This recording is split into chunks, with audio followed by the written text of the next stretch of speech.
قرآن نازل کیا گیا رمضان میں، رمضان میں روزے فرض کیے گئے، دن میں روزہ رکھو، کوئی رتی ماشا تولا، کوئی تقویٰ تمہیں حاصل ہو گیا ہے تو وہ لے کر رات کو کھڑے ہو جاؤ۔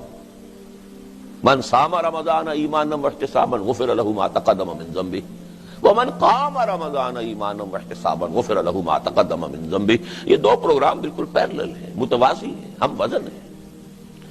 اور اس سے ظاہر بات ہے کہ وہ 1 گھنٹے کی تراویح سے وہ بات پوری نہیں ہوتی، نہ یہ پتا کہ کیا پڑھا جا رہا ہے۔ ایک ورزش ہے جو ہو گئی ہے، جو افطار میں بہت کچھ کھا پی لیا تھا وہ اٹھک بیٹھک سے اس کا بھی فائدہ ہو جاتا ہے، چستی آ جاتی ہے، اللہ اللہ خیر صلی اللہ، اور کیا ہے، نہ پتا کہ کیا پڑھا گیا، نہ اس کا کوئی نزول ہوا، اور نزول ہو بھی جاتا تو کیا تھا، وہ روزہ جو تھا وہ روزہ تھا ہی نہیں جو رکھا تھا، اس میں کاروبار میں سود کرتے رہے اسی روزے کی حالت میں، تو روزہ کہاں تھا، وہ تو فاقہ تھا۔ کم من صائم لیس لہ من صومہ الا الجوع، کتنے ہی روزے دار ایسے ہیں جنہیں اپنے روزے سے سوائے بھوک کے اور کچھ حاصل نہیں ہوتا، اور آج کل کے روزوں میں تو بھوک بھی نہیں تھی۔